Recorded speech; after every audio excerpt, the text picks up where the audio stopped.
Welcome back, guys. Today we're going to continue our NFL predictions with the Jacksonville Jaguars. And I actually called it last year. I did say Jacksonville was going to be a better team, but I did not expect them to win the division the way they did. They got hot towards the end of the season, and they may won a playoff game. And many people believing that Jacksonville is ready to take the AFC South by storm.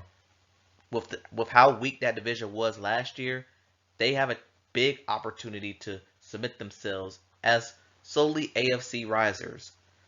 And that's also thanks to Trevor Lawrence. He developed. Travis Etienne, he was now fully healthy. We finally get to see what he's capable of doing. And yeah, Jacksonville just got hot at the right time.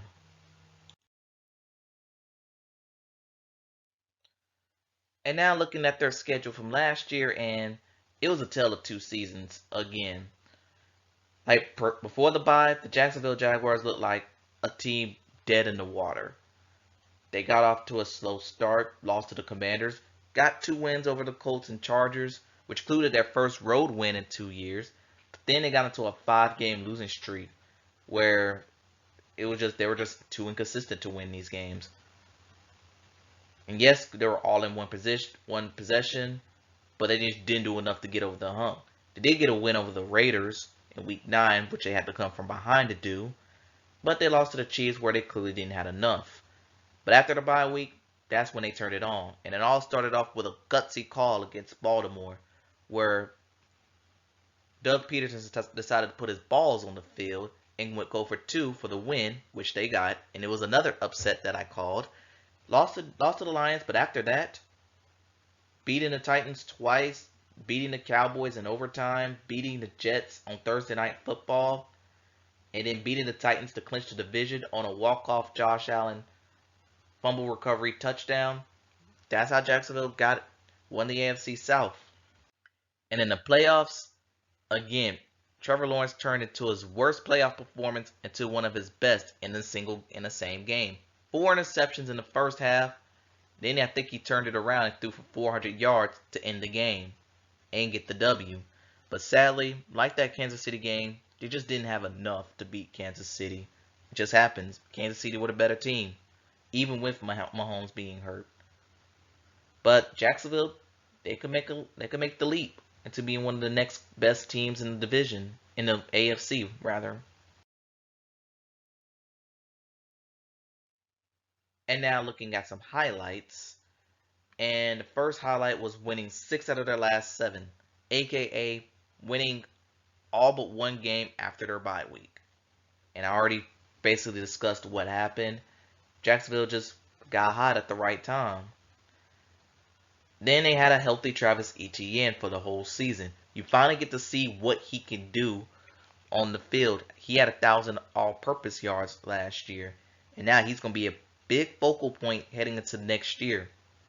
The Clemson connection. And then the comeback against the Chargers. But I also felt like it was more in spite of the Chargers than Jacksonville catching fire, because the Chargers had a ton of opportunities to close that game if they would have ran the ball, but they didn't. But kudos to Jacksonville's coming from behind and winning.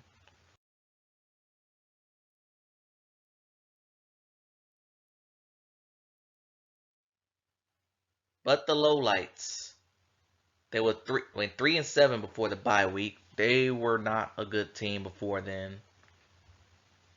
Then they had Trevor Lawrence's poor performance against the Broncos. And if I recall in that game, Trevor Lawrence only threw for 70 yards the entire game. He couldn't get it done against the Denver Broncos. And the Broncos, the way their season went, they were dead. Or their season was pretty much on life support. And then losing to the Chiefs twice. And like I said, more had to do with the Chiefs being the better team more than Jacksonville themselves. Because Jacksonville, they gave it a shot. Just wasn't enough. Just come back and try it again.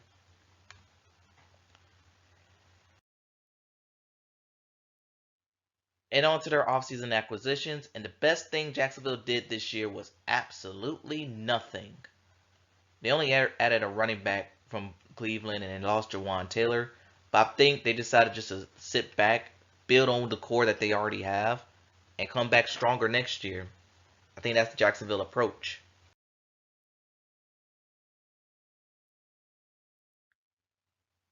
And in the draft, they took Anton Harrison, a tackle from Oklahoma. This has also had something, also with them having a lot of draft picks, might have something to do with why they didn't do too much in free agency. They also took a tight end, Brenton Strange from Penn State, Tank Bixby, who cost them the Iron Bowl a couple years ago. He's from Auburn, and and some other guys that I know. Antonio Johnson, his name's familiar.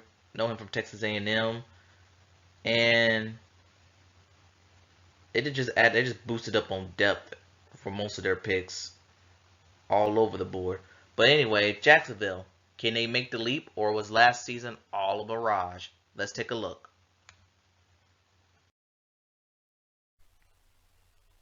Okay, Duval County, let's talk.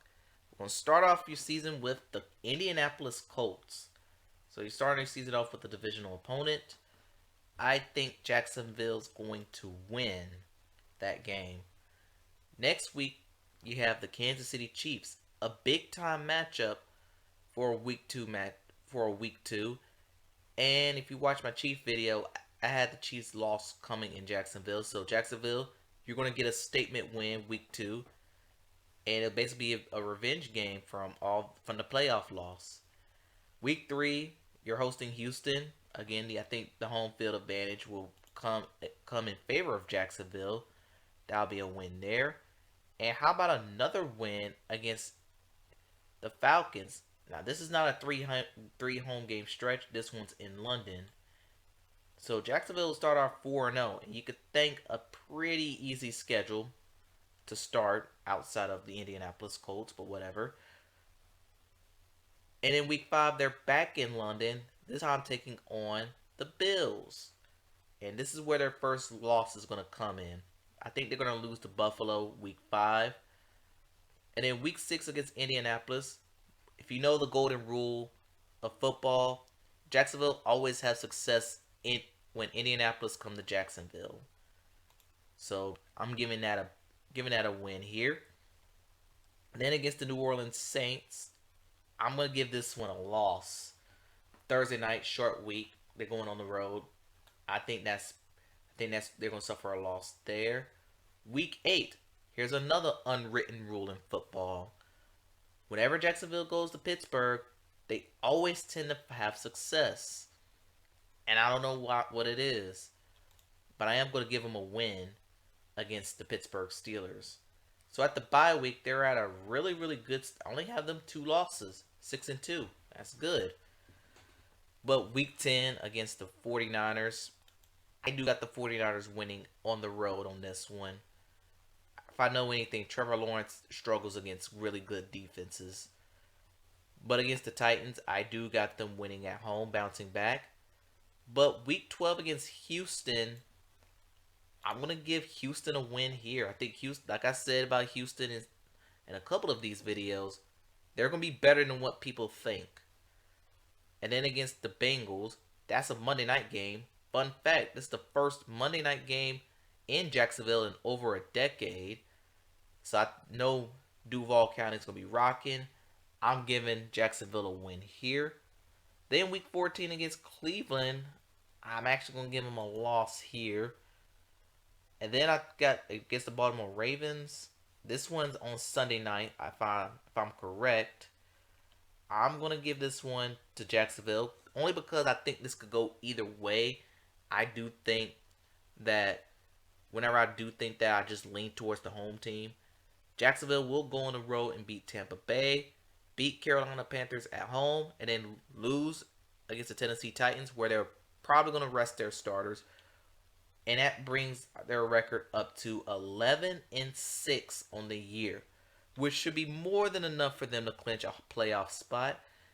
So tell me, Duval County, what y'all think your record's going to be? Let me know in the comments below. Thanks for watching, and I'll see you next time.